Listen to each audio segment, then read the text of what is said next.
The dust stung Tabitha Alderson's eyes as the carriage disappeared down the winding trail, leaving her alone with nothing but her sobs and the vast Colorado wilderness that stretched endlessly in every direction. The year was 1876, a time when dreams either blossomed or withered in the unforgiving western frontier. Her traveling companions, a family she'd been hired to accompany as a governess, had abandoned her when she refused the father's unwelcome advances the previous night. Now, as the afternoon sun beat down on her tear-streaked face, Tabitha realized how utterly alone she was, miles from the nearest town with only the clothes on her back and a small carpet bag containing her meager possessions. "Stop crying," she told herself, but the tears wouldn't cease. Her ankle throbbed painfully where she'd twisted it stumbling from the carriage during the confrontation. Each attempt to stand sent waves of agony up her leg, forcing her back to the dusty earth. She didn't hear the approaching hoofbeats until they were nearly upon her. Hastily wiping her tears, Tabitha looked up to see a tall figure on horseback silhouetted against the brilliant blue sky. Her heart hammered with both hope and fear in these parts. A stranger could mean salvation or something far worse. The rider dismounted with the fluid grace of someone who'd spent a lifetime in the saddle. As he approached, Tabitha could make out his features. Sun-bronzed skin, clear blue eyes that seemed to take in everything at once, and a strong jawline shadowed with stubble. He wore a well-worn Stetson, dusty trail clothes, and had a revolver holstered at his hip. "Madam," he said, his voice deep and resonant as he tipped his hat, "might I ask what you're doing crying beside the road all by your lonesome?" "I'm not crying," Tabitha insisted, even as fresh tears betrayed her words. The stranger's expression remained neutral, but something in his eyes softened. "No offense intended, madam, but you surely are." Tabitha attempted to stand again, desperate to maintain some dignity, but her ankle gave way. She would have fallen if the man hadn't stepped forward swiftly to catch her arm. "You're hurt," he observed, concern evident in his voice. "It's nothing," she replied, though she couldn't hide her wince. "Where are you headed?" he asked, looking down the empty road. Tabitha hesitated, unsure how to explain her situation. "I was traveling with the Harrington family to Denver. I was hired as a governess for their children," but she stopped, unwilling to share the sordid details with a stranger. The man nodded slowly, his gaze following the trail of dust that marked the departed carriage. "And they left you here? Alone?" Tabitha felt her chin quiver but forced herself to remain composed. "Yes," the stranger's jaw tightened momentarily, the only indication of his thoughts on the matter. He knelt down to examine her ankle without touching it. "Can't walk on that, not for a few days at least." "I'll manage," she replied stiffly. He glanced around at the empty landscape. "Nearest town is Silver Creek, 20 miles that way." He gestured west. Nothing but wilderness between here and there. The reality of her situation crashed down upon Tabitha with renewed force. 20 miles, with a twisted ankle, no water, no protection from the elements or wild animals. The man seemed to read her thoughts. He stood and removed his hat, revealing thick dark hair that curled slightly at the ends. "Name's Noah Vance. I've got a small ranch about 5 miles from here. I can offer you shelter until that ankle heals enough for travel." Tabitha stiffened. She'd heard stories about lone women in the West and the dangers they faced. This man, however kind he seemed, was still a stranger. "I appreciate the offer, Mr. Vance, but I couldn't possibly impose." "Madam," he interrupted gently, "I don't mean to frighten you, but night's coming. Coyotes, wolves, may be worse. You can't stay here and you can't walk to town." He gestured to her ankle. "I promise you'll be safe at my place. My housekeeper, Mrs. Wilkins, she's there. Proper old lady who'd tan my hide if I stepped out of line." Tabitha weighed her limited options. The gathering clouds on the horizon promised rain, and the temperature would drop considerably once the sun set. With her ankle throbbing and no other prospects for help, she reluctantly nodded. "Thank you, Mr. Vance. I accept your offer." Noah Vance smiled, and for a moment, Tabitha felt a curious flutter in her chest that had nothing to do with fear. "Well then," he said, returning his hat to his head. He looked at her tear-stained face, his expression softening.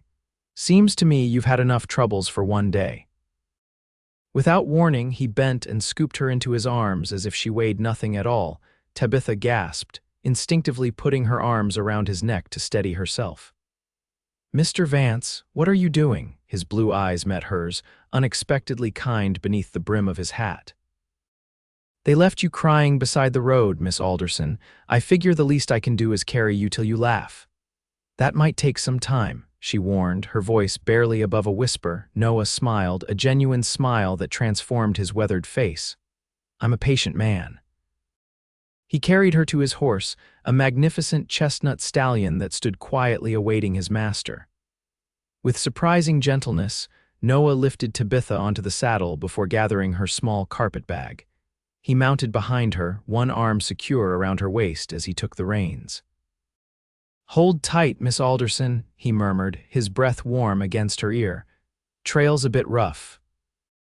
As they rode away from the spot where she'd been abandoned, Tabitha felt something unexpected, a sense that perhaps, just perhaps, being left by the roadside wasn't the worst thing that could have happened to her. The 5-mile journey to Noah Vance's ranch took longer than expected as he kept the horse at a gentle pace to avoid jostling Tabitha's injured ankle. She remained acutely aware of his presence behind her, the solid warmth of his chest against her back, his arm securely around her waist, the rhythmic sound of his breathing. It was an intimacy she had never experienced with a man, and despite her circumstances, she found herself strangely comforted by it. "May I ask what brings you to Colorado territory, Miss Alderson?" Noah asked, breaking the silence. Tabitha hesitated, unsure how much to reveal. "I was teaching at a small school in Illinois," she finally said. "When it closed due to lack of funds, I saw an advertisement for a governess position with a family traveling west.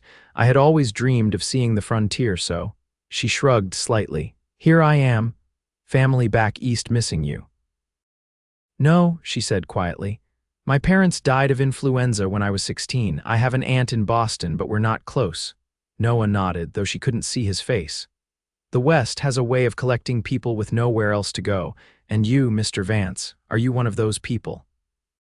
She felt his soft chuckle rumble through his chest. "Suppose I am. Came out here after the war, the big one. Needed open skies after 4 years of smoke and bloodshed." Tabitha wanted to ask more, but sensed his reluctance to discuss the subject further. Instead, she gazed at the landscape unfolding before them. The terrain was rougher here, with rocky outcroppings and stands of pine trees. In the distance, mountain peaks loomed, their snow-capped summits gleaming in the late afternoon sun. "It's beautiful," she murmured. "That it is," Noah agreed. "Wait till you see it at sunrise." As they crested a small rise, Tabitha caught her first glimpse of the Vance Ranch, a modest but well-maintained homestead nestled in a small valley. A sturdy log cabin with a stone chimney stood at its center, smoke curling lazily from its top. Nearby was a barn, corral, and a few outbuildings. A small creek wound through the property, and grazing in the meadow beyond were several dozen cattle. "It's not much," Noah said, almost apologetically, "but it's home." "It's lovely," Tabitha replied honestly. After years of boarding houses and rented rooms, the cozy homestead looked like paradise. As they approached, the cabin door opened, and an older woman emerged, wiping her hands on her apron. She was short and plump, with gray hair pulled back in a severe bun, but her round face was kind. "Noah Vance," she called out, shading her eyes against the setting sun. "I expected you hours ago." She stopped abruptly when she noticed Tabitha. "Oh, you've brought company." Noah guided his horse to a halt near the cabin and dismounted in one fluid motion before reaching up to help Tabitha down. His hands spanned her waist as he lifted her effortlessly to the ground, careful to keep her weight off her injured ankle. "Mrs. Wilkins, this is Miss Tabitha Alderson," Noah explained. "Found her abandoned on the road to Silver Creek with a twisted ankle. Miss Alderson, this is Mrs. Martha Wilkins, the woman who keeps me fed and occasionally reminds me to act civilized." Mrs. Wilkins's eyes widened as she took in Tabitha's disheveled appearance and tear-stained face. "Abandoned land sakes. Well, you bring her right in, Noah. Poor thing looks half dead on her feet." Before Tabitha could protest, Noah had swept her into his arms again. She should have objected to such familiarity, but found herself too exhausted to care. She allowed him to carry her into the cabin, which was surprisingly comfortable inside. A fire crackled in the stone hearth, casting a warm glow over the simple but sturdy furniture. Braided rugs covered portions of the wooden floor, and a few bookshelves lined one wall, filled with volumes that surprised Tabitha with their variety. Noah deposited her gently in a rocking chair near the fire. "Mrs. Wilkins is the best healer in these parts," he said. "She'll tend to that ankle while I see to my horse." After he left, Mrs. Wilkins bustled around, gathering supplies. "Now then, let's have a look at that ankle." "I'll need to remove your boot, dear. This might hurt a bit." Tabitha gritted her teeth as the older woman carefully eased the boot from her swollen foot. Mrs. Wilkins clicked her tongue sympathetically as she examined the injury. "Nasty sprain, but not broken, thank the Lord. We'll wrap it tight and keep it elevated. Few days of rest and you'll be right as rain."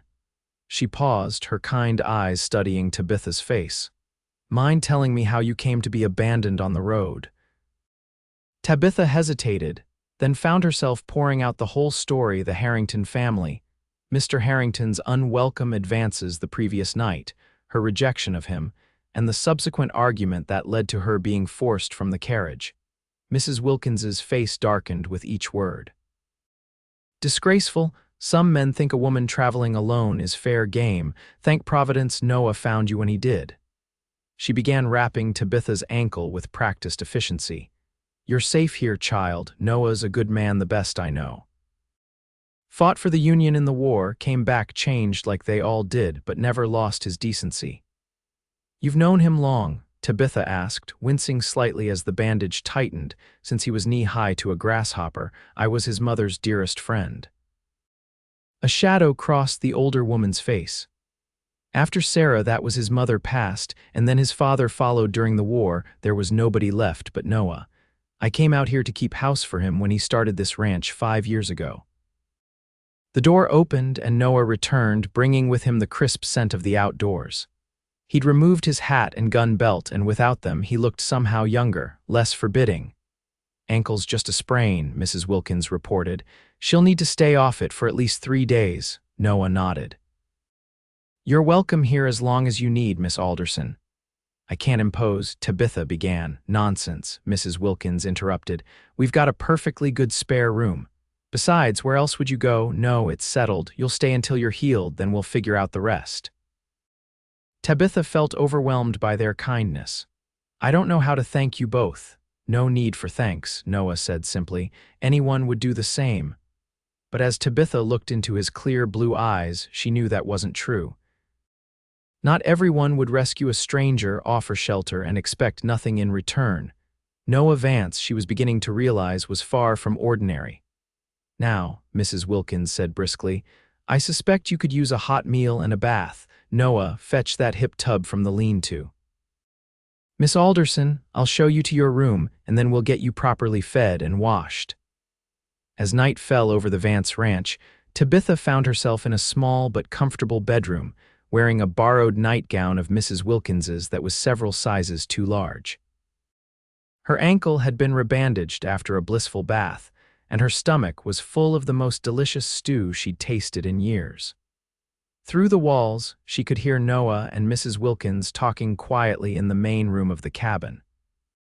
For the first time since being forced from the Harringtons' carriage, Tabitha allowed herself to truly breathe.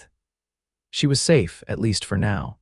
Tomorrow, she would need to think about her future, what little money she had, where she might find work, how she would survive. But tonight, in this cozy room with the distant howl of coyotes reminding her of the wilderness beyond, she felt strangely at peace. Her last thought before drifting off to sleep was of Noah Vance's promise. "I'll carry you till you laugh."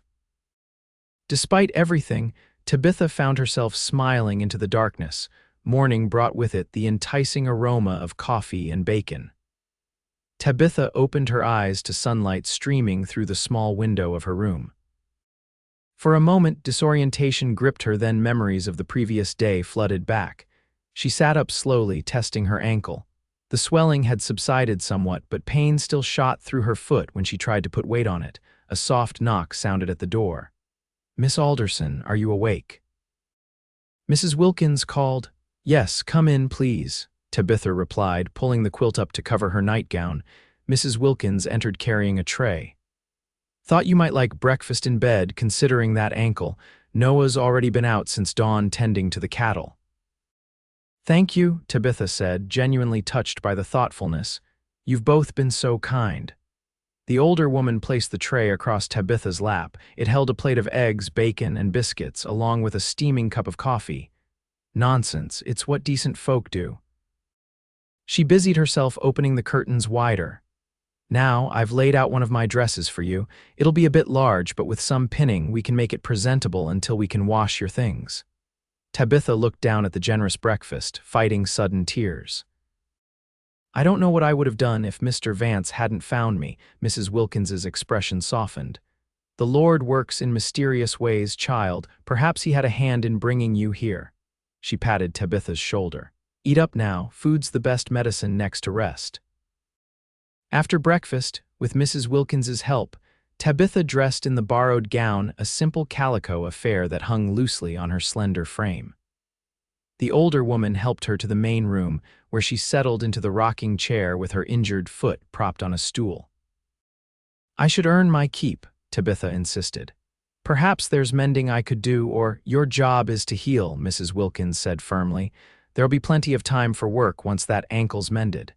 She handed Tabitha a book from the shelf. "Here, Noah's quite the reader. You might enjoy this." Tabitha accepted the volume, a collection of Emerson's essays, with surprise. "Mr. Vance reads philosophy," Mrs. Wilkins chuckled. "That boy devours books like most men devour whiskey. His mother was a schoolteacher, taught him to love learning." Throughout the morning, Tabitha alternated between reading and gazing out the window at the spectacular mountain views. Around midday, she spotted Noah in the distance, riding slowly among his cattle, occasionally stopping to check on a calf or inspect something on the ground.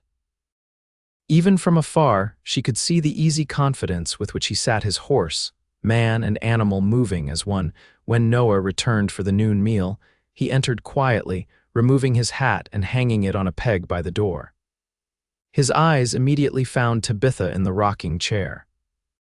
"Miss Alderson," he greeted her with a nod. "How's the ankle today?" "Better, thank you," she replied, suddenly conscious of her borrowed clothes and loose hair. "Mrs. Wilkins has been taking excellent care of me. She's good at that," Noah agreed, washing his hands at the basin by the door. Up close, Tabitha could see the dust on his clothes and the weariness in his face. Ranching was clearly demanding work. Mrs. Wilkins appeared from the kitchen, wiping her hands on her apron. "Just in time. Stew's hot and the bread's fresh. Miss Alderson, let me help you to the table." "I can manage," Noah said, stepping forward. Before Tabitha could protest, he had once again lifted her into his arms. This time, however, she was fully aware of his strength, the scent of leather and pine that clung to him, and the gentle care with which he carried her the short distance to the dining table. "Thank you," she murmured as he set her down, acutely conscious of the warmth in her cheeks.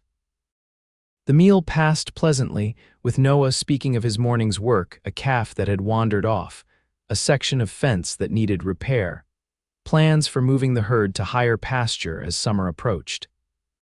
His deep voice filled the small cabin, and Tabitha found herself fascinated by this glimpse into the life of a cattle rancher. "I've been thinking, Miss Alderson," Noah said as they finished their meal. "There's to be a spring dance in Silver Creek next Saturday.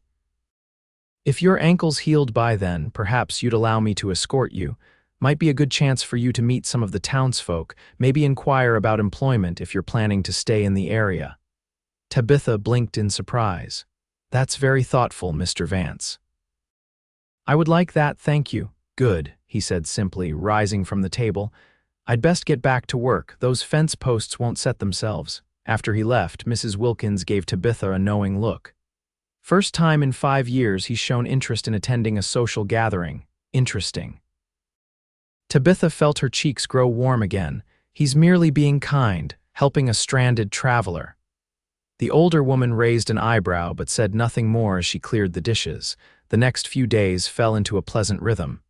Each morning, Noah would leave at dawn to tend his cattle.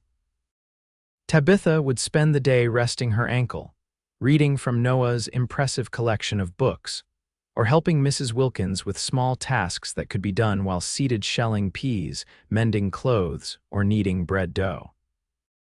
In the evenings, after supper, Noah would often read aloud from a book or newspaper, his deep voice bringing the words to life in a way Tabitha had never experienced. By the fourth day, Tabitha could walk with only minimal discomfort, though Mrs. Wilkins insisted she continue to use a walking stick that Noah had carved from a piece of pine. It was a simple yet thoughtful gift, the wood smooth beneath her fingers, the top shaped into a comfortable grip. That afternoon, as Tabitha sat on the porch enjoying the fresh mountain air, Noah returned earlier than usual. He dismounted and approached, leading his horse. "Miss Alderson," he said, removing his hat, "I see you're getting around better." "Yes, thanks to your and Mrs.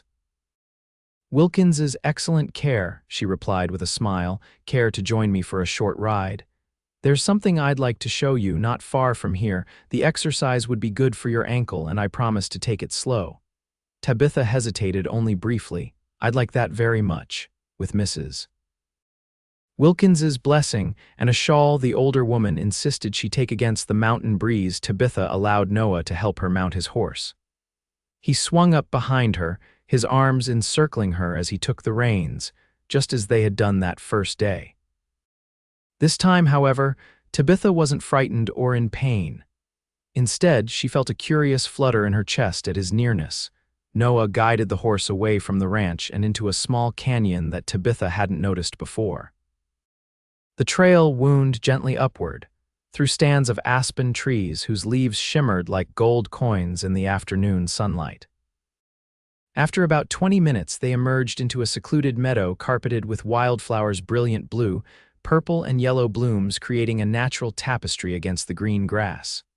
"Oh," Tabitha gasped. "It's beautiful." Noah reined the horse to a stop and dismounted before helping her down. "Thought you might like to see this place. It's at its best this time of year." Tabitha took a few experimental steps, finding that the soft grass was actually easier on her ankle than the wooden floor of the cabin. "I've never seen so many flowers." "My mother used to bring me here when I was a boy," Noah said, his voice softer than usual. "Said it was where God painted his finest picture." Tabitha glanced at him, touched by this glimpse into his past. She was right. Noah smiled, a genuine smile that transformed his normally serious face. "She usually was." He gestured to a fallen log at the edge of the meadow. "Shall we sit for a spell, give that ankle a rest?" They settled on the log, a respectable distance between them, and gazed out over the flower-strewn meadow toward the mountains beyond. For several minutes, they sat in comfortable silence, the only sounds being the gentle mountain breeze and the occasional call of a bird. "May I ask you something, Miss Alderson?" Noah finally said. "Of course." "What will you do now, after your ankle heals completely?" Tabitha sighed. It was a question she'd been asking herself for days. "I'm not entirely sure. I had planned to use my position with the Harrington family to establish myself in Denver, perhaps find a teaching position there eventually. Now," she shrugged, "my funds are limited. I suppose I'll need to find work quickly wherever I can." Noah nodded thoughtfully. "Silver Creek's growing. New families arriving each month. They've been talking about establishing a proper school instead of the makeshift one they have now. With your teaching experience, you might find an opportunity there." "Really?" Tabitha felt a spark of hope. "Do you think they would consider someone like me?" "Don't see why not. You're educated, experienced. That's more than most candidates they're likely to find out here." He paused. "Of course, you're welcome to stay at the ranch until you get settled, regardless of what you decide." Tabitha turned to look at him directly. "Mr. Vance, you've already done so much for me. I can't continue to impose on your generosity." Noah met her gaze steadily. "It's no imposition, Miss Alderson. Truth is, the place feels brighter with you there." He looked away quickly, as if embarrassed by the admission. "Besides, Mrs. Wilkins enjoys having another woman around, gets tired of just my company, I expect." Tabitha felt her heart quicken at his words. Thank you, she said softly. I've felt more at home on your ranch these past few days than I have anywhere in years. Something flickered in Noah's blue eyes, surprise, perhaps, or pleasure. He opened his mouth to respond but was interrupted by a distant rumble of thunder. They both looked up to see dark clouds gathering over the mountains. Storm's coming, Noah said, rising quickly. We should head back. They reached the horse just as the first fat raindrops began to fall. Noah helped Tabitha mount, then swung up behind her, urging the horse into a trot. The rain intensified rapidly, and by the time they were halfway back to the ranch, it had become a downpour. Hold tight, Noah called over the sound of the rain, spurring the horse to greater speed. Tabitha clung to the saddle horn, acutely aware of Noah's arm around her waist, holding her securely against him as they galloped through the deluge. Despite the rain soaking through her clothes, she felt strangely exhilarated. The thundering hooves, the power of the storm, the solid presence of the man behind her. When they finally reached the ranch, Mrs. Wilkins was waiting anxiously on the porch. Land sakes, she exclaimed as Noah helped Tabitha dismount. You're both soaked to the bone. Get inside before you catch your death. Inside, Mrs. Wilkins bustled around, stoking the fire and fetching towels. Miss Alderson, into dry clothes immediately. Noah, you two, I'll make hot tea. Tabitha hurried to her room, peeling off her sodden dress and changing into the spare one Mrs. Wilkins had altered for her. She toweled her hair dry as best she could, then wrapped the shawl around her shoulders before returning to the main room. Noah was already there, standing by the fire in dry clothes, his damp hair curling slightly. When he saw her, something in his expression made Tabitha's breath catch. You're laughing, he said softly. Tabitha realized with surprise that she was indeed smiling, possibly even chuckling. I suppose I am. Noah's face broke into a grin. Well, would you look at that? Seems I've kept my promise after all. What promise? Mrs. Wilkins asked, entering with a tray of steaming tea. Noah's eyes never left Tabitha's face. The day we met, I told Miss Alderson I'd carry her till she laughed. His voice dropped lower, meant only for Tabitha. Didn't take as long as I expected. Tabitha felt a warmth that had nothing to do with the fire or the tea. For the first time since being abandoned by the roadside, perhaps for the first time in years, she felt truly seen. And in Noah Vance's clear blue eyes, she saw something that made her wonder if perhaps her misfortune had been a blessing in disguise. That evening, as rain continued to drum on the cabin roof, Tabitha found herself seated closer to Noah than usual as they gathered around the fire. Mrs. Wilkins had retired early, claiming that the damp weather aggravated her joints, leaving the two of them alone. Would you read something? Tabitha asked, gesturing to the bookshelf. I've enjoyed listening to you these past evenings. Noah selected a volume and settled back into his chair. Wordsworth, he explained. Not as fashionable as some, but I've always found comfort in his words. As Noah began to read, his deep voice giving life to the poet's verses about nature and solitude, Tabitha studied him in the firelight. The hard lines of his face softened in repose, his strong hands holding the book with unexpected gentleness. She found herself wondering about his life before this ranch, what he had seen in the war, what dreams he held for his future, whether there had been women in his past who had claimed his heart. When he finished reading, Noah closed the book slowly. Penny for your thoughts, Miss Alderson. You're looking at me mighty intently, Tabitha blushed. I was just thinking how remarkable it is to find someone so well-read in such a remote place. Books travel well, Noah replied with a slight smile.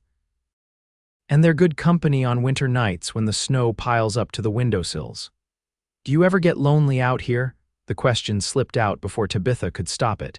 Noah considered this for a moment, staring into the flames. Yes, he finally said, though I've gotten used to it. Mrs. Wilkins is good company, but, he shrugged. A man sometimes wants different company. The implication hung in the air between them. Tabitha felt her heart quicken. And you, Miss Alderson? Noah asked, his blue eyes finding hers. What do you want? Tabitha took a steadying breath. I've spent most of my life taking care of myself, doing what was necessary to survive. I haven't had much chance to consider what I want. And if you could, consider it, I mean. I'd want security, certainly, she began slowly. A home, work that matters, she paused, gathering her courage. And I'd want to be seen, truly seen by someone who values me for who I am, not what I can provide. Noah nodded, his gaze intense. That doesn't seem too much to ask.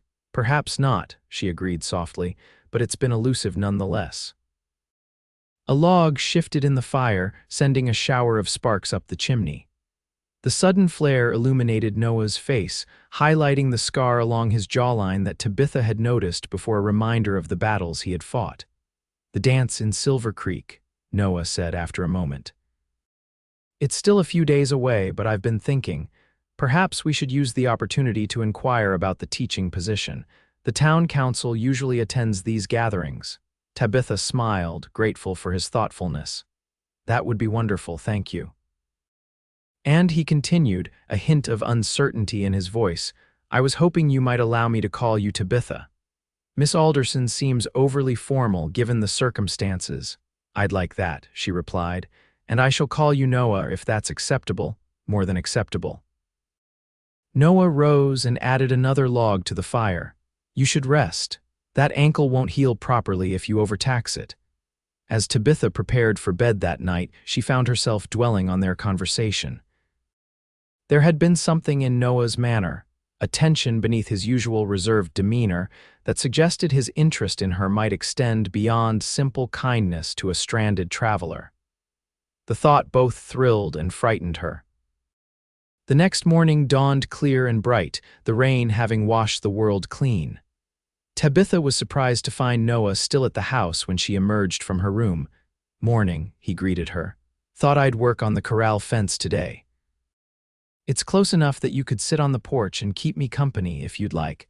Fresh air would do that ankle good. Tabitha readily agreed, and after breakfast, she settled into a chair on the porch with one of Noah's books while he worked on replacing broken rails in the nearby corral fence.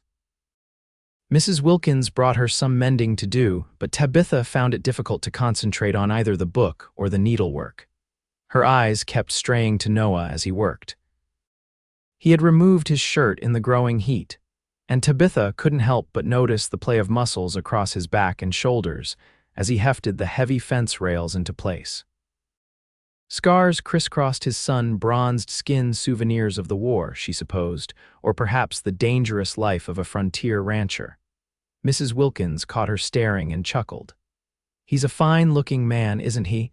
Never understood why he hasn't been snatched up by some enterprising young woman. Tabitha felt her cheeks grow warm. Has he never been close to marriage? Mrs. Wilkins's expression sobered.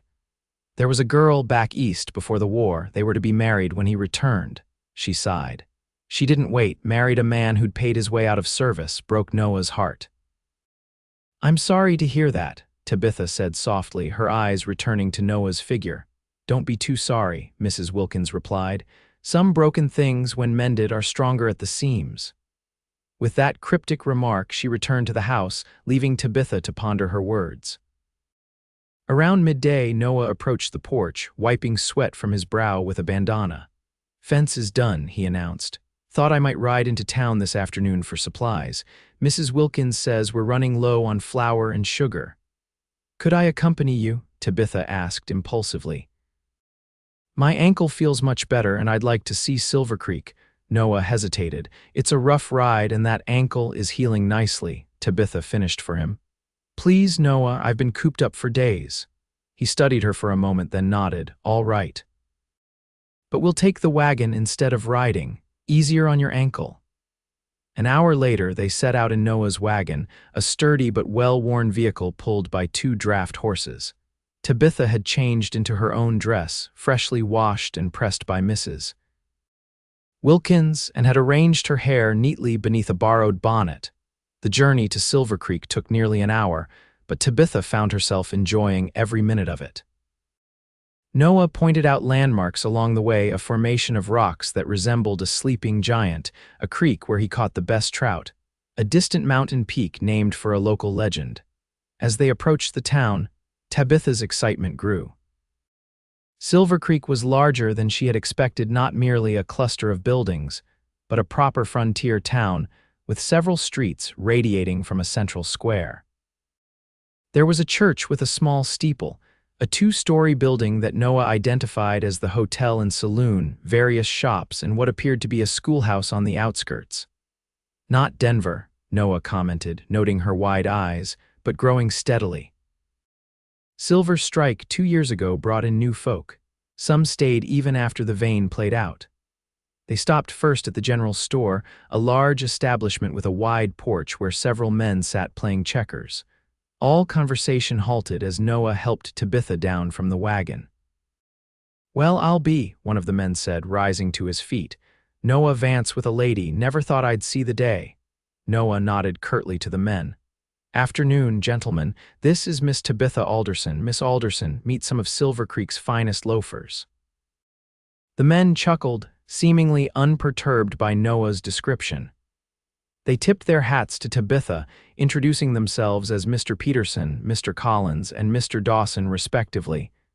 "Miss Alderson's a schoolteacher," Noah said as he helped Tabitha navigate the steps to the porch. "Heard the town was looking to establish a proper school." Mr. Dawson, a portly man with an impressive mustache, nodded eagerly. "Indeed we are, miss. Currently got about 15 children being taught in Widow Jensen's front room. Not ideal." "I'd be very interested in discussing the position," Tabitha said, seizing the opportunity. "I have experience teaching in Illinois." "Well now, that's providential," Mr. Peterson remarked. "Town council's meeting tomorrow evening to discuss this very matter. Perhaps you could attend." "She'd be delighted," Noah answered for her. "Now, if you'll excuse us, we have errands to run." Inside the store, a bell tinkled as they entered.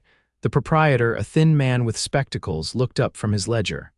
"Noah, twice in 1 month must be a record." "Need supplies, Frank," Noah replied, "and I'm showing Miss Alderson around town." Frank's eyebrows rose as he noticed Tabitha.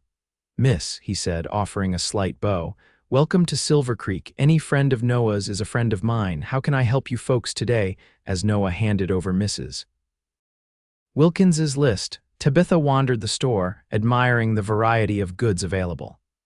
Despite its remote location, Silver Creek's general store was well stocked, everything from tools and fabric to canned goods and luxuries like perfumed soap and ribbon candy. "See anything you fancy?" Noah asked, coming to stand beside her as she examined a display of hair combs. Tabitha quickly put down the tortoiseshell comb she'd been admiring. "Just looking. It's been a while since I've been in such a well-provisioned store." Noah's eyes lingered on the comb. Without a word, he picked it up and added it to his purchases at the counter. "Noah, you don't need to," Tabitha began, but he silenced her with a gentle shake of his head. "Consider it a welcome gift," he said quietly. "Besides, a lady should have pretty things." Before Tabitha could formulate a response, the store's bell jingled again as a well-dressed woman entered. She was perhaps 30, with carefully arranged blonde hair and a dress that, while not the height of Eastern fashion, was clearly expensive. "Noah Vance," the woman said, her voice carrying a hint of surprise.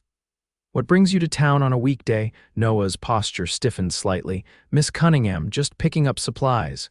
The woman's gaze shifted to Tabitha, her eyes narrowing slightly. "And who might this be?" "Tabitha Alderson," Noah replied. "She's staying at the ranch while her ankle heals. Miss Alderson, this is Victoria Cunningham. Her father owns the bank and most of the silver mine." "How do you do?" Tabitha said politely, aware of the woman's scrutiny. "Charmed, I'm sure," Victoria replied, though her tone suggested otherwise. "Staying at Noah's ranch, how unconventional." Miss Alderson was abandoned by her traveling companions, Noah explained, his voice cooling noticeably. "She injured her ankle and couldn't walk. Mrs. Wilkins is chaperoning, of course." Victoria's expression softened marginally. "I see. Well, Miss Alderson, if you're in need of more suitable accommodations, the Silver Creek Hotel is quite comfortable. My father owns it as well." "Thank you, but I'm quite comfortable where I am," Tabitha replied, bristling slightly at the implied criticism. Victoria turned back to Noah. "Will you be attending the dance Saturday night? You've missed the last 3. "Planning on it," Noah said, picking up his parcels from the counter. "In fact, I'll be escorting Miss Alderson. Something flashed in Victoria's eyes, disappointment perhaps, or annoyance, but her smile remained fixed. "How lovely. I look forward to seeing you both there." With a rustle of silk skirts, she moved to the far end of the store. Once outside, Tabitha couldn't help but comment, "Miss Cunningham seemed surprised to see you with company." Noah loaded the supplies into the wagon before answering. "Victoria's had her eye on me for a while, or rather on my land. Her father wants to expand his holdings in the valley." "And she's the bait?" Tabitha asked, unable to keep a note of disdain from her voice. Noah's lips quirked in a half-smile. "Something like that, though I suspect Victoria wouldn't take kindly to being described as bait." "No, I don't imagine she would," Tabitha agreed, finding herself unexpectedly pleased by Noah's apparent disinterest in the beautiful banker's daughter. They completed their errands, with Noah introducing Tabitha to various townspeople along the way. Everyone seemed genuinely friendly, though Tabitha noted curious glances and whispered comments as they passed.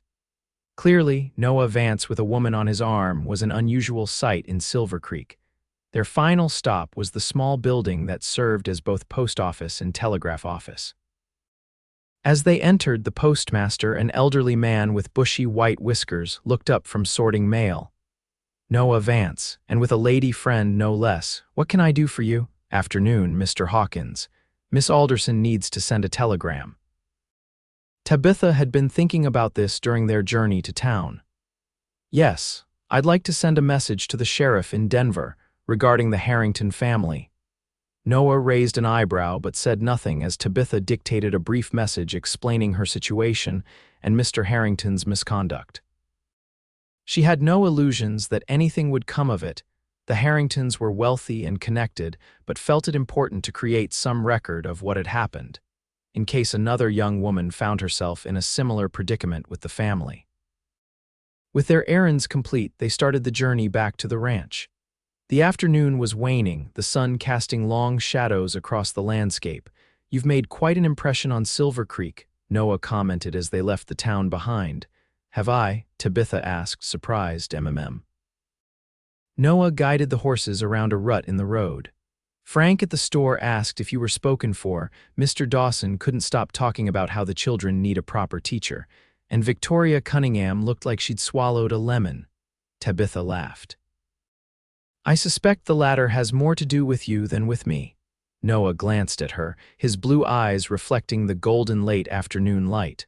Perhaps, or perhaps she recognized a rival. The words hung between them, charged with meaning. Tabitha's heart skipped a beat as Noah's gaze lingered on her face before returning to the road ahead. "Thank you for bringing me to town," she said after a moment, "and for introducing me to everyone. If I'm to stay in the area, it helps to have made connections." "So you're considering staying?" "In Silver Creek," Tabitha nodded slowly. "If the teaching position materializes, yes, I found I like the town very much. And if the position doesn't come through," she sighed, "then I suppose I'll need to continue on to Denver and try my luck there." Noah was silent for a long moment, his eyes fixed on the road ahead. When he finally spoke, his voice was hesitant, almost vulnerable. "There are other reasons to stay in Silver Creek or nearby." Tabitha's breath caught in her throat. "Are there?" "Yes." Noah turned to look at her directly, his hands steady on the reins. "I believe there are." The wagon hit a rough patch in the road, jostling them both and breaking the moment. By the time they regained their balance, Noah's expression had returned to its usual reserve, though Tabitha thought she detected a hint of color in his cheeks. They completed the journey in companionable silence, each lost in their own thoughts. As they approached the ranch, the setting sun bathed the cabin and surrounding landscape in a warm, golden glow. Mrs. Wilkins was waiting on the porch, her round face breaking into a smile as they pulled up. "About time. I was beginning to wonder if you two had run off together." "Just got delayed in town," Noah replied, jumping down from the wagon and coming around to help Tabitha. His hands lingered at her waist slightly longer than necessary as he lifted her to the ground. That night, as Tabitha prepared for bed, she found the tortoiseshell comb on her nightstand. Noah must have slipped it there when he carried in her carpet bag. Running her fingers over the smooth surface, she smiled to herself. A lady should have pretty things, he'd said. It was a small gesture, but it touched her deeply. Sleep was elusive that night, her mind too full of the day's events, of Noah's words in the wagon, of possibilities she had never before allowed herself to consider. When she finally drifted off, her dreams were filled with dancing and laughter, and a pair of clear blue eyes that seemed to see straight to her soul. The following days passed in a blur of activity. Tabitha's ankle continued to improve, allowing her greater freedom of movement. She accompanied Noah on short rides around the ranch, learning about cattle ranching and the challenges and rewards of life on the frontier. Each day she found herself more drawn to this life, to the open spaces, the honest work, the rhythm of days dictated by sunlight and seasons rather than society's demands. Most of all, she was drawn to Noah. Beneath his reserved exterior, she discovered a man of depth and character, intelligent, compassionate, and possessed of a quiet humor that emerged more frequently as they grew comfortable with each other. He spoke little of his past, but Tabitha pieced together his story from comments he made and things Mrs. Wilkins told her. His childhood in Missouri, his education cut short by the war, the battles he'd fought with the Union Army, and his journey west afterward, seeking peace in the mountains of Colorado. The evening of the town council meeting arrived, and Tabitha dressed with care in her freshly laundered dress, arranging her hair with the tortoiseshell comb Noah had given her. When she emerged from her room, Noah was waiting, dressed in clean clothes with his hair slicked back. He stared at her for a long moment, something warm and appreciative in his gaze. "You look beautiful," he said simply. "Thank you," Tabitha replied, feeling a blush rise to her cheeks. "You look quite handsome yourself, Mrs. Wilkins, witnessing this exchange from the kitchen doorway, made a sound that might have been a suppressed chuckle. The town hall was crowded when they arrived, nearly every seat filled. Noah guided Tabitha to a bench near the front, his hand resting lightly at the small of her back. She was acutely aware of the curious glances directed their way, but Noah seemed oblivious to the attention. The council meeting covered various town matters before turning to the question of the school. Mr. Dawson, who appeared to be the head of the council, outlined the need for a proper educational facility and a qualified teacher. "We've had inquiries from back east," he explained, "but no one willing to commit to coming this far west. However, it seems Providence has smiled upon us." He gestured toward Tabitha. "Miss Alderson, I understand you're interested in the position." Tabitha rose, her heart pounding. "Yes, sir. I taught for 3 years at a school in Illinois before it closed due to lack of funds. I have references, though they're in my trunk, which was left with my former employers." She briefly explained her situation, careful to maintain her dignity while making it clear she had been wrongfully abandoned. Several women in the audience exchanged knowing glances, and Tabitha suspected Mr. Harrington's type was not unknown in Silver Creek. "Well, miss," Mr. Dawson said when she finished, "references would be helpful, but your manner of speaking and evident education speak for themselves. The position pays $30 a month with living quarters above the schoolroom. Would that be acceptable?" Tabitha could hardly believe her luck. "Yes, sir, more than acceptable." "Excellent," Mr. Dawson beamed. "The school building needs some work before it's ready: new roof, fresh paint, proper desks. We're hoping to have it prepared by the start of July. In the meantime," he hesitated. "Miss Alderson is welcome to continue staying at my ranch," Noah interjected, rising to stand beside Tabitha. "Mrs. Wilkins provides adequate chaperoning." There was a murmur through the crowd, and Tabitha spotted Victoria Cunningham near the back, her expression distinctly sour. Next to her sat an older man with similar features, her father, Tabitha presumed. "That's settled then," Mr. Dawson declared. "Miss Alderson will begin teaching when the schoolhouse is ready, tentatively July 1st. Welcome to Silver Creek, miss." A smattering of applause broke out, and several women approached to introduce themselves and welcome Tabitha to the community. Noah stood quietly at her side, a steady presence as she navigated this first step toward her new life. On the ride home, Tabitha could barely contain her excitement. I can't believe it happened so easily. A position housing it's more than I dared hope for. Noah smiled, his face illuminated by the moonlight. Silver Creek's gaining a fine teacher. Those children are fortunate. I'm the fortunate one, Tabitha countered. If you hadn't found me on that road. But I did, Noah said softly, and I'm mighty glad of it. The night before the dance, Tabitha found herself fretting over her appearance. Her one good dress, while clean and well-mended, was hardly suitable for a social occasion. Mrs. Wilkins, sensing her distress, disappeared into her own room and returned with a bundle wrapped in brown paper. "This might do," she said, placing the package in Tabitha's hands. "Go on, open it." Inside was a dress of deep blue cotton, simply cut but with delicate embroidery at the collar and cuffs. It looked to be about Tabitha's size, though perhaps a bit loose in the waist. "It's beautiful," Tabitha breathed. "But I couldn't possibly—" "Nonsense," Mrs. Wilkins interrupted. "It was my daughter's. She passed on 5 years ago consumption. It would please me to see it worn again, especially by someone who would appreciate it." Touched beyond words, Tabitha embraced the older woman. "Thank you, I'll take the greatest care with it." Mrs. Wilkins patted her back. "You do that, and perhaps you'll make that boy smile a bit more often. He's been too solemn for too long." The night of the dance arrived clear and warm, with a full moon illuminating the landscape. Tabitha dressed with care, donning the blue dress, which fit surprisingly well with only minor adjustments.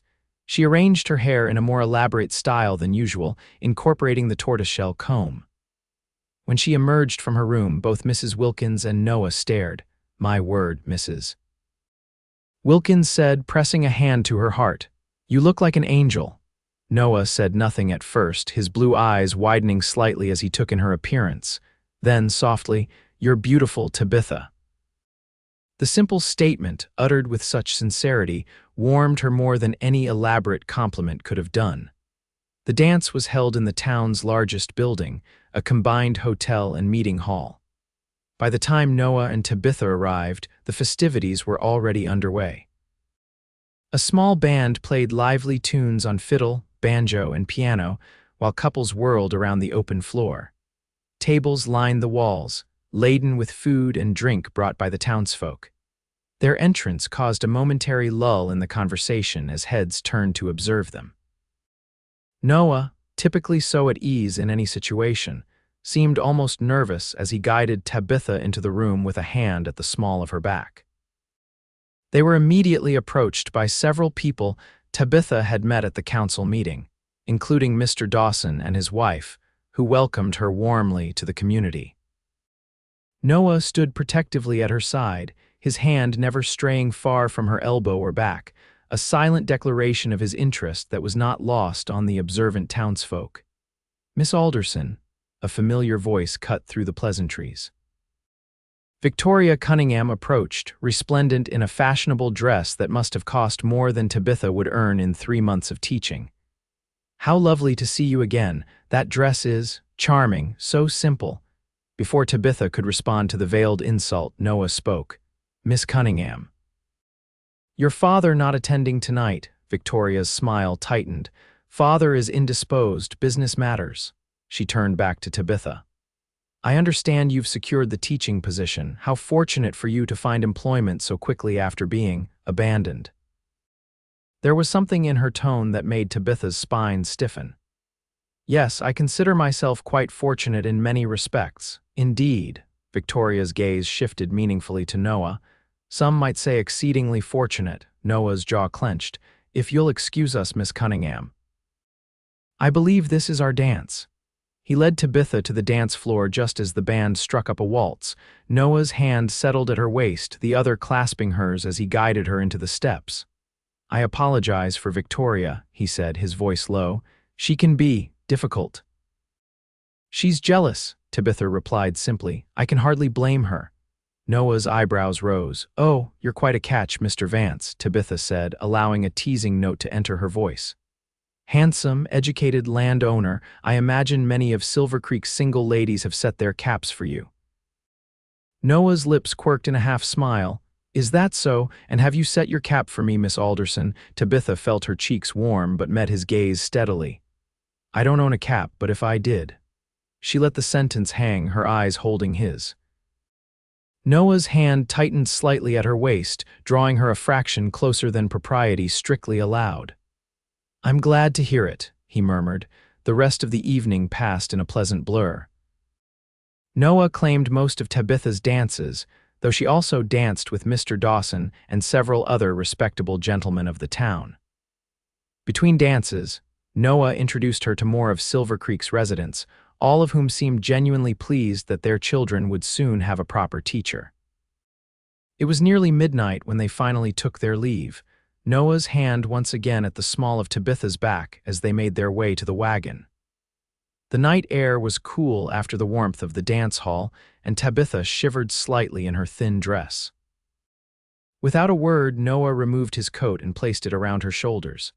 The garment was still warm from his body, and Tabitha found herself enveloped in his scent leather, pine, and something uniquely Noah.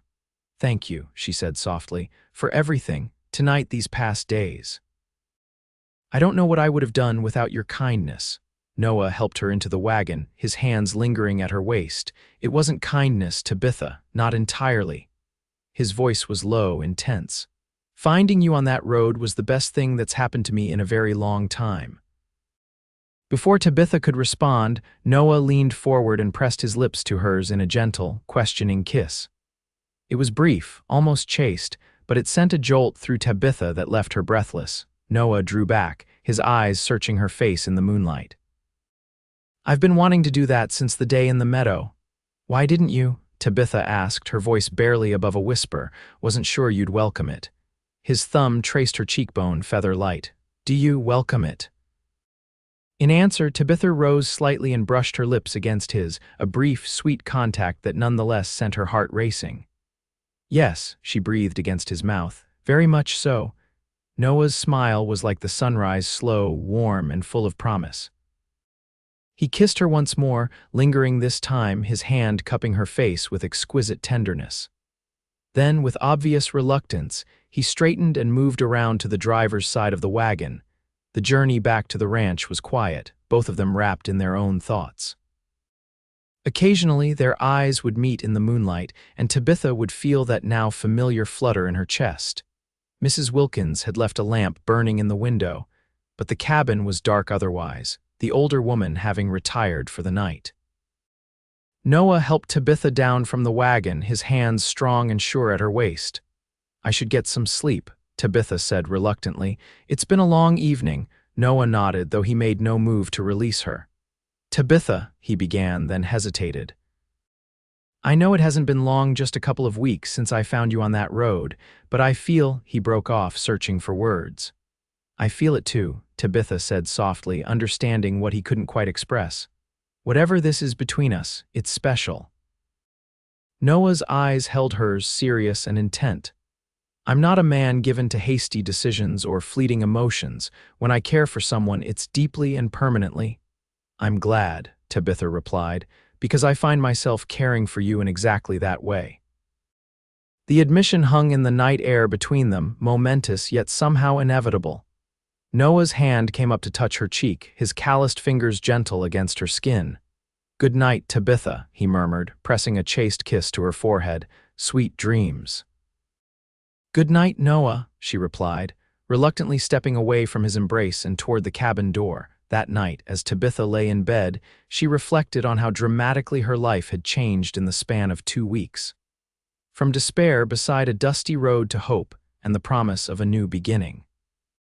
From solitude to connection, from loneliness to love. It was too soon to be certain, she told herself, and yet in her heart she already knew the truth. Somehow, against all odds, she had found her place in this wild land and the man she was meant to share it with. The weeks that followed were some of the happiest of Tabitha's life. Her ankle healed completely, allowing her full freedom of movement around the ranch. She spent her days helping Mrs. Wilkins with household tasks, accompanying Noah on his rounds of the property, and preparing lessons for her future students. Several times a week, they rode into Silver Creek to check on the progress of the schoolhouse renovations and to meet more of the town's families. Her relationship with Noah deepened with each passing day. What had begun as gratitude and attraction was blossoming into something profound and lasting. They spent hours in conversation, sharing their histories, dreams, and thoughts on everything from literature to the future of the West. Noah spoke more openly about his experiences in the war, the horrors he had witnessed, the friends he had lost, the burden of survival he still carried. Tabitha, in turn, confided her own struggles. The pain of losing her parents, the years of loneliness that followed, her determination to make her own way in a world that offered few paths to a woman alone. In the evenings, they often sat on the porch, watching the sunset paint the mountains in shades of gold and purple. Sometimes they read aloud to each other. Other times they simply sat in comfortable silence, Tabitha's hand clasped in Noah's larger one, their shoulders touching. Physical affection between them remained relatively modest stolen kisses when Mrs. Wilkins wasn't looking, lingering embraces when Noah returned from a day's work. Hands that sought each other whenever they were near. Both were acutely aware of propriety and the importance of Tabitha's reputation in her new community. 3 weeks after the dance, Noah rode into town alone, returning with an air of suppressed excitement. That evening, after supper, he asked Tabitha to join him for a walk. "The sunset's particularly fine tonight," he said, though his eyes never left her face. They strolled hand in hand away from the cabin, toward a small rise that offered a spectacular view of the mountains.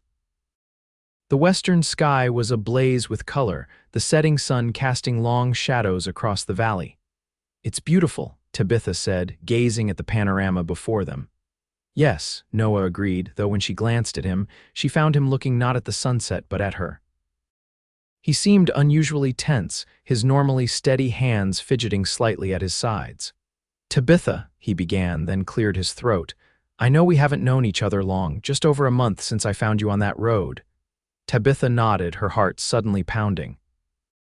"In that month my life has changed completely." Noah turned to face her fully, taking both her hands in his. "Before you, I was existing, not living, going through the motions day after day. You brought light back into my world." "Noah," Tabitha whispered, tears pricking at her eyes.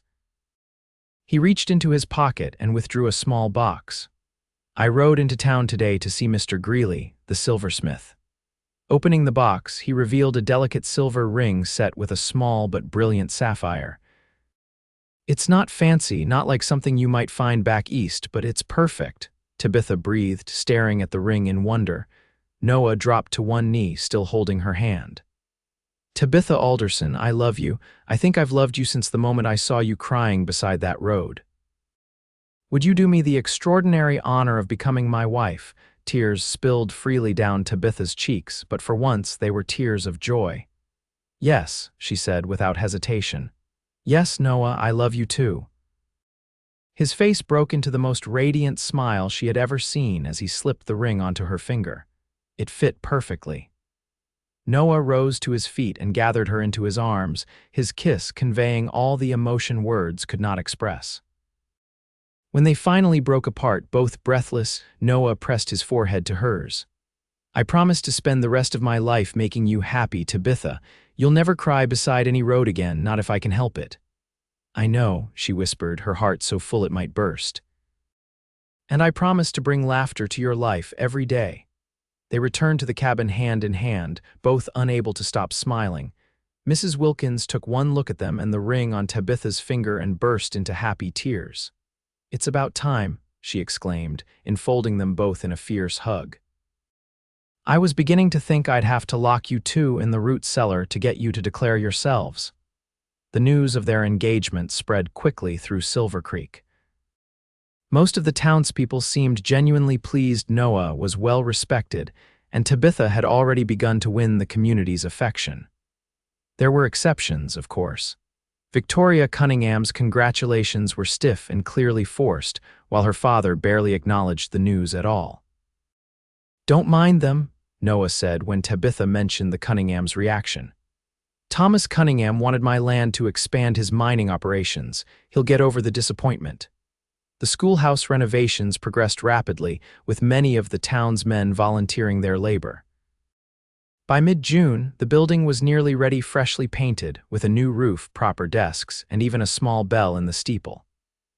Tabitha visited almost daily, arranging books on the shelves, planning lessons, and preparing to welcome her students. Noah had initially suggested they wait until after the school term began for their wedding, but Tabitha was reluctant to delay. "If we marry in July, we'll have the rest of the summer for a honeymoon before classes start," she pointed out. Noah couldn't argue with her logic or her eagerness, which matched his own. They set the date for July 2nd, giving them a full month to prepare. Preparations for the wedding consumed the final weeks of June. Mrs. Wilkins enlisted the help of several women from town to sew Tabitha a proper wedding dress, a simple but elegant gown of ivory satin with lace at the collar and cuffs. Noah, for his part, ordered a new suit from Denver, which arrived just days before the ceremony. The morning of the wedding dawned clear and bright. Tabitha woke early, too excited to sleep, and watched the sunrise from her window, the last sunrise she would see as Tabitha Alderson. By midday, she would be Tabitha Vance. The thought filled her with indescribable joy. Mrs. Wilkins helped her dress and arranged her hair, securing it with the tortoiseshell comb that had been Noah's first gift to her. "There," the older woman said, stepping back to admire her handiwork. "You're the loveliest bride these mountains have ever seen." "Thank you," Tabitha replied, embracing her soon-to-be mother-in-law in all but name. "For everything. For making me feel at home here, for your kindness, for being the mother I've missed for so long." Mrs. Wilkins dabbed at her eyes with her handkerchief. "None of that now, or we'll both be red-eyed for the ceremony. Noah's waiting at the church with the rest of the town. It's time." The small church in Silver Creek was filled to capacity. It seemed the entire town had turned out for the occasion, curious to witness the union of their new schoolteacher and the taciturn rancher who had surprised everyone with his whirlwind romance. Mr. Dawson had offered to escort Tabitha down the aisle, and she gratefully accepted, having no father or male relative to perform the duty. As the church doors opened and the small organ began to play, Tabitha caught her first glimpse of Noah waiting at the altar. He was resplendent in his new suit, his dark hair neatly combed, his face freshly shaved. But it was his expression that took Tabitha's breath away, a look of such love and wonder that tears sprang to her eyes. The ceremony itself was brief but heartfelt. They exchanged simple vows, promising to love, honor, and cherish each other for all their days. When the minister pronounced them man and wife, Noah's kiss was tender yet passionate, a promise of the life they would share. The celebration afterward lasted well into the evening. The town hall had been decorated with wildflowers and ribbons, tables groaning with food and drink contributed by nearly every family in Silver Creek. There was music and dancing, laughter and toasts to the happy couple. As the sun began to set, Noah found Tabitha standing by the window, watching the golden light fade from the mountains. "Mrs. Vance," he said, coming up behind her and slipping his arms around her waist, "are you ready to go home?" The way he said home, as if it was the most precious word in the language, made Tabitha's heart swell. "Yes," she replied, turning in his embrace to face him. "I'm ready." They bid farewell to their guests amid good-natured teasing and well wishes. Mrs. Wilkins had already departed for her sister's house in town, where she would stay for the next few days to give the newlyweds privacy. The ride back to the ranch was different from any they had shared before. There was a new awareness between them, a blend of excitement and nervous anticipation. Noah's hand found Tabitha's in the darkness of the wagon, his thumb tracing circles on her palm. The cabin had been transformed in their absence. Fresh flowers adorned every surface. The bed had been made up with Mrs. Wilkins's finest linens, and a bottle of wine, a wedding gift from Mr. Dawson, sat on the table with 2 glasses. Noah lifted Tabitha into his arms to carry her across the threshold, an ancient tradition that made them both laugh with the joy of it. Inside, he set her gently on her feet but kept his arms around her. "I can scarcely believe this is real," he murmured, pressing his forehead to hers. "That you're truly my wife. Believe it, Tabitha whispered back, her hands coming up to frame his face. I'm yours, Noah Vance, now and always. His kiss was different this time, deeper, more urgent, free of the restraint they had maintained during their courtship. Tabitha responded in kind, her arms twining around his neck as she pressed herself closer to him. When they finally broke apart, both breathless, Noah's blue eyes were darker than Tabitha had ever seen them. I love you, he said simply. Show me, Tabitha replied, her voice barely audible but filled with certainty. That night, as moonlight spilled through the cabin window, Noah and Tabitha discovered each other fully for the first time. Their coming together was tender, passionate, and profound, a physical expression of the love that had grown between them since that fateful day on the dusty road. Afterward, lying in the circle of Noah's arms, Tabitha felt a sense of completion she had never known was possible. This man, this place, this life, they were hers now, as she was his. What are you thinking? Noah asked softly, his fingers tracing lazy patterns on her bare shoulder. Tabitha smiled in the darkness. I'm thinking about the day you found me, how desperate I was, how alone I felt. Noah's arms tightened around her. I remember, you were trying so hard not to cry. And failing miserably, Tabitha added with a small laugh. Then you said something I'll never forget. They left you crying beside the road. I'll carry you till you laugh. I meant it, Noah murmured, pressing a kiss to her temple. I know. Tabitha turned in his arms to face him, her hand coming up to trace the line of his jaw. And you've kept that promise. Every day since, you've given me reason to laugh, to smile, to hope. And I'll keep on doing it, Noah vowed, for all the days of our lives. As they drifted towards sleep, tangled in each other's arms, Tabitha knew with absolute certainty that the worst day of her life, being abandoned beside that dusty road, had led her directly to the best. Finding love with the man who had promised to carry her until she laughed. The summer passed in a blissful haze for the newlyweds. Noah showed Tabitha every inch of his property, teaching her about cattle ranching, introducing her to his favorite fishing spots, and taking her on picnics in hidden meadows that few had ever seen. Tabitha, for her part, transformed the cabin into a true home, adding feminine touches that complemented rather than altered the rustic charm of the place. Mrs. Wilkins returned after a discreet absence of several days, her presence a comfort rather than an intrusion. The three of them settled into an easy routine, with plenty of laughter around the dinner table each evening. As July progressed, Tabitha spent more time at the schoolhouse, preparing for the fall term. The town council had finalized a list of 15 students ranging in age from 6 to 16, a challenging spread, but one Tabitha felt confident she could manage. She organized books by reading level, planned lessons appropriate for different age groups, and even began creating simple primers for the youngest children. Noah often accompanied her to town, using the opportunity to handle ranch business while she worked at the school. They would meet for lunch at the small cafe that had recently opened, their obvious happiness causing many a smile among Silver Creek's residents. Even Victoria Cunningham's hostility had cooled to mere stiffness, especially after her engagement to a wealthy mine owner from Denver was announced in late July.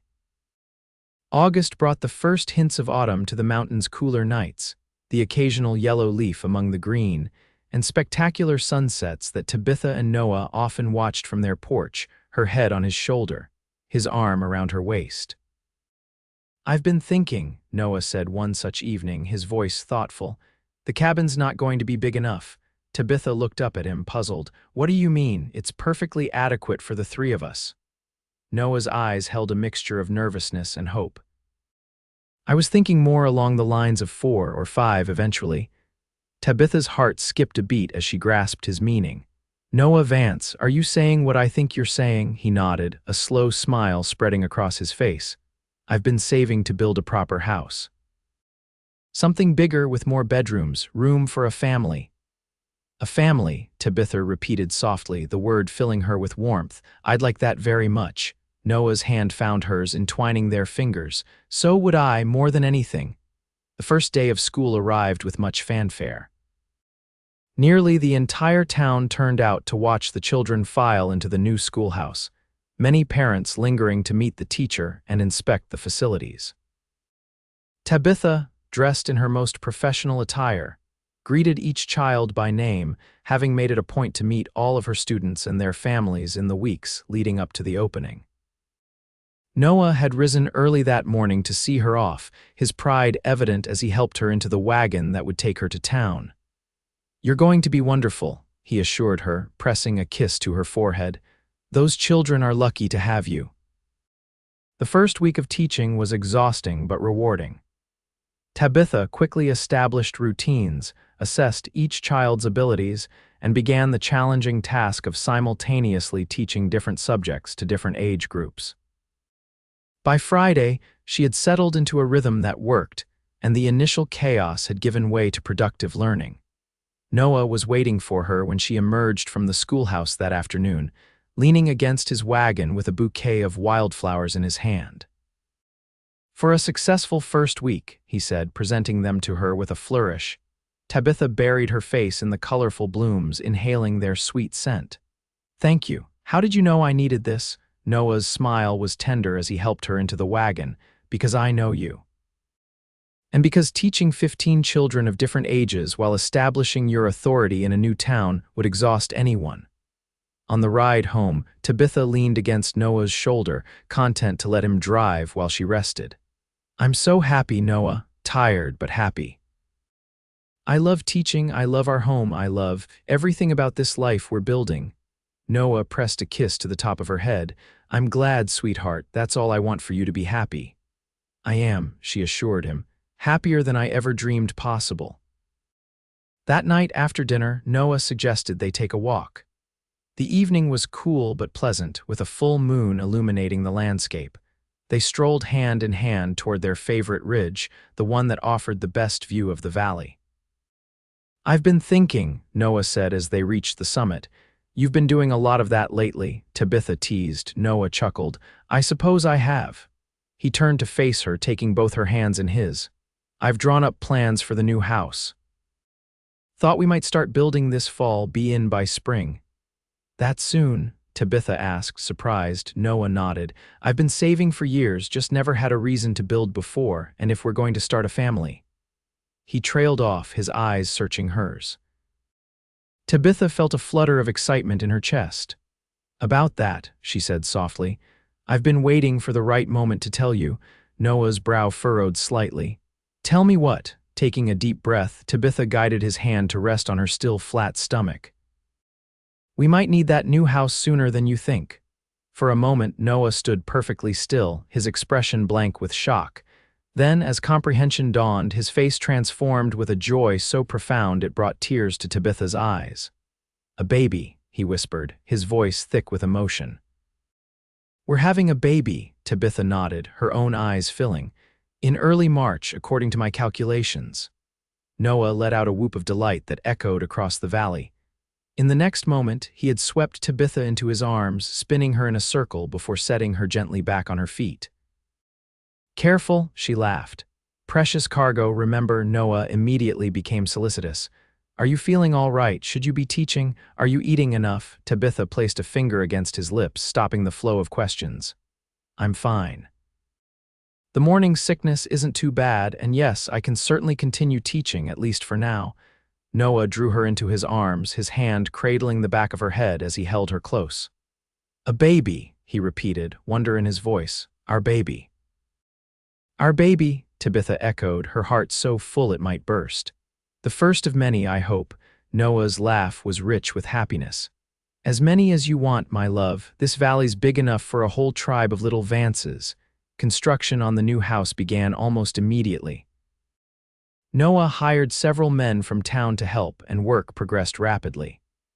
By the time snow began to dust the mountains in late October, the frame was complete and the roof nearly finished. The house was being built just 100 yards from the existing cabin, which would serve as Mrs. Wilkins's home once the new dwelling was ready. As autumn deepened into winter, Tabitha's body began to change. The slight swell of her belly became more pronounced, and she modified her dresses to accommodate her expanding waistline. The school board, informed of her condition, agreed that she could teach through February if her health permitted, after which a temporary replacement would be found until she was ready to return.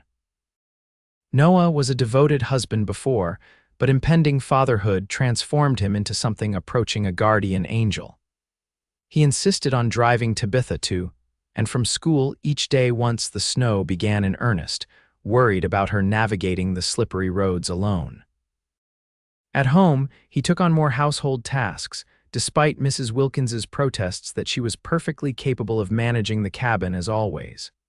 "Let him fuss," Tabitha told the older woman one evening after Noah had insisted on washing the dishes so Tabitha could put her swollen feet up. "It makes him happy, and truth be told, I don't mind being pampered a bit." Mrs. Wilkins smiled fondly at the young couple. "He's going to be a wonderful father." "Yes," Tabitha agreed, watching as Noah concentrated on his task, his strong hands gentle with the fragile dishes. "The very best." Christmas that year was especially joyous. They decorated the cabin with pine boughs and red berries, hung stockings by the fire, and exchanged simple but heartfelt gifts. Noah's present to Tabitha was a cradle he had carved himself, fashioned from pine with intricate designs etched into the headboard wildflowers like those from the meadow where they had first acknowledged their feelings for each other. "Oh, Noah," Tabitha breathed, running her fingers over the smooth wood. "It's beautiful." "Been working on it in the barn whenever you were busy at school," he admitted, pleased by her reaction. "Wanted it to be special." Tabitha's gift to Noah was a hand-knitted blanket for the baby, made with soft blue yarn she had purchased in town. "I know we don't know if it's a boy or girl yet," she said as he examined the delicate stitches. "But somehow I think it might be a son." Noah's smile was tender as he leaned in to kiss her. "Boy or girl doesn't matter to me, as long as they have your spirit and your smile." January brought heavy snows that sometimes closed the school for days at a time. Tabitha used these unexpected holidays to work on baby clothes and to help Noah with plans for the nursery in the new house. Construction had slowed with the winter weather, but the interior work continued steadily.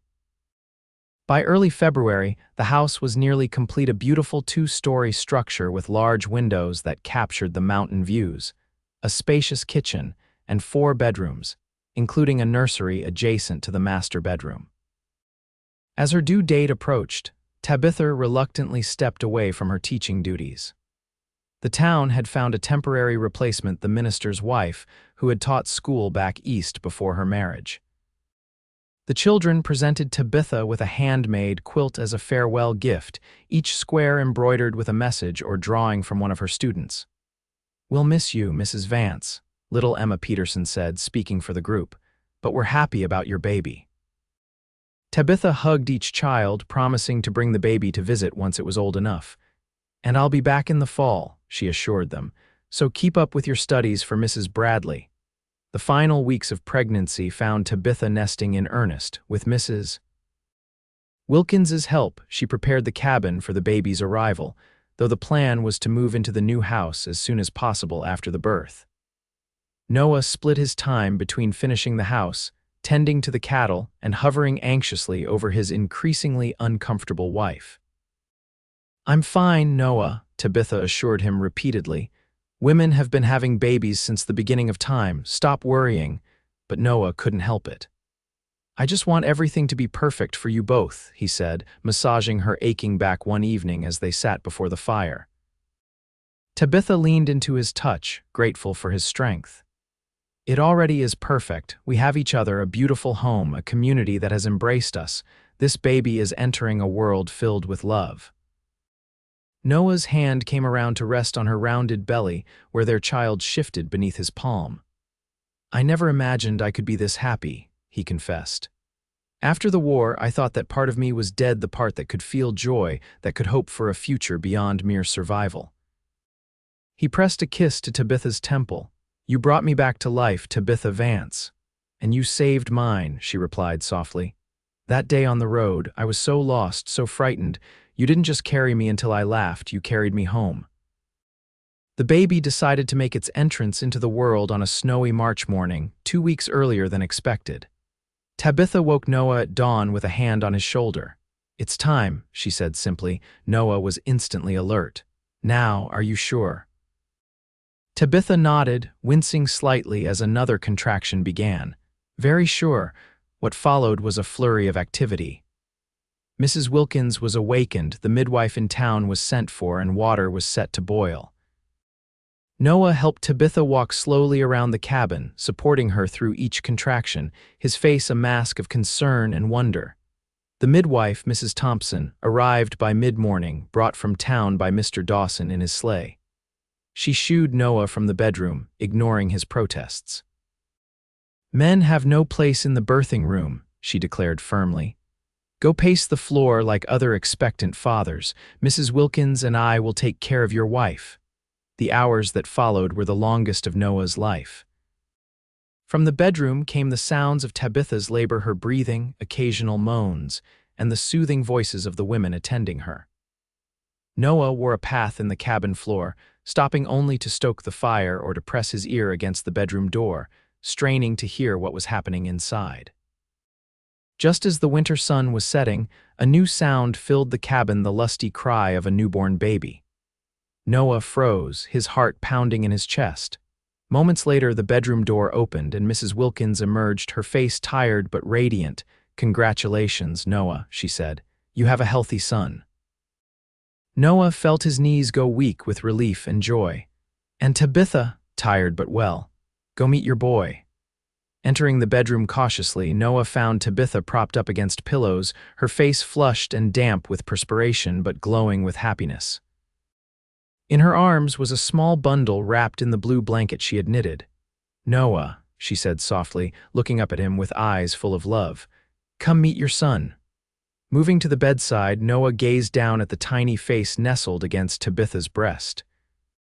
The baby had a shock of dark hair like his father's, and when he opened his eyes briefly, Noah caught a glimpse of deep blue. "He's perfect," Noah whispered, reaching out to touch the infant's cheek with one finger. The baby turned toward the touch, his tiny mouth forming an O of surprise. "Would you like to hold him?" Tabitha asked. With trembling hands, Noah accepted the precious bundle.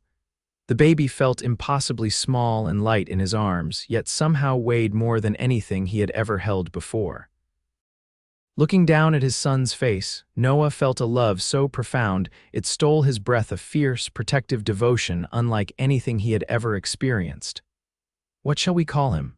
Tabitha asked, watching the two most important people in her life get acquainted. Noah considered for a moment. "How about William, after your father?" Tears welled in Tabitha's eyes at this thoughtful gesture. "William Noah Vance," she said, trying the name out. "It's perfect." "Like his mother," Noah added, carefully returning the baby to Tabitha's arms before leaning down to kiss her. "Thank you for our son, for our family." The days that followed were a blur of feedings, diaper changes, and precious moments of discovery as Noah and Tabitha adapted to parenthood. William, called Will by his adoring parents, proved to be a good-natured baby with a healthy appetite and a tendency to sleep soundly after being fed. 2 weeks after Will's birth, with the March weather turning milder, they made the move to the new house. Noah carried Tabitha and the baby across the threshold, just as he had carried Tabitha into the cabin on their wedding night. "Welcome home," he said, setting them gently on their feet in the spacious front room. The house smelled of fresh cut wood and the pine boughs misses. Wilkins had placed in vases around the room to welcome them. Tabitha gazed around in wonder at the beautiful home Noah had built for them. Large windows let in abundant natural light. The kitchen was fitted with modern conveniences she had only read about, and the nursery was a cozy space with the hand-carved cradle as its centerpiece. "It's perfect," she said, leaning against Noah's side as they stood in the nursery watching their son sleep. "Absolutely perfect." Noah's arm tightened around her waist. "Room for more," he commented casually. Tabitha laughed, nudging him with her elbow. "Let's enjoy this one for a while first, shall we?" As spring bloomed across the valley, Tabitha and Noah settled into their new life as parents. Will thrived, growing stronger and more alert each day. By late April, he was smiling in response to his parents' voices. his blue eyes now clearly the same shade as Noah's, following their movements around the room. Tabitha gradually resumed some of her activities, taking Will with her on visits to town and to the school, where her students clamored for turns holding the baby. Noah was often found with Will nestled in one arm while he worked at his desk or read in his favorite chair, the baby seemingly content just to be near his father, Mrs. Wilkins, installed comfortably in the original cabin, became a doting grandmother figure, always ready to take Will for a few hours to allow Tabitha time to rest or to give the young couple some privacy. One evening in early May, as a gentle rain pattered against the windows of their new home, Noah found Tabitha standing in the nursery, watching Will sleep in his cradle. He slipped his arms around her waist from behind, resting his chin on her shoulder. "Penny for your thoughts," he murmured. Tabitha leaned back against him, her hands covering his where they rested just above her waist. "I was thinking about the day we met, how different my life would have been if you hadn't come along that road when you did." Noah tightened his embrace. "I've thought about that too. What if I'd decided to take a different route that day? What if I'd left just an hour later?" He turned her in his arms to face him. "Maybe it wasn't chance at all. Maybe we were always meant to find each other." "I'd like to think so," Tabitha replied, reaching up to touch his cheek. "That somehow, across all the miles and years, we were always moving toward that moment on the road." Noah bent to kiss her, a gentle brush of lips that still held the power to quicken her pulse. "I promised to carry you till you laughed," he reminded her. "Never imagined I'd be carrying you for a lifetime." Tabitha smiled up at him, her heart full to bursting with love for this man and the life they had created together. "I can't think of anywhere I'd rather be than in your arms, Noah Vance."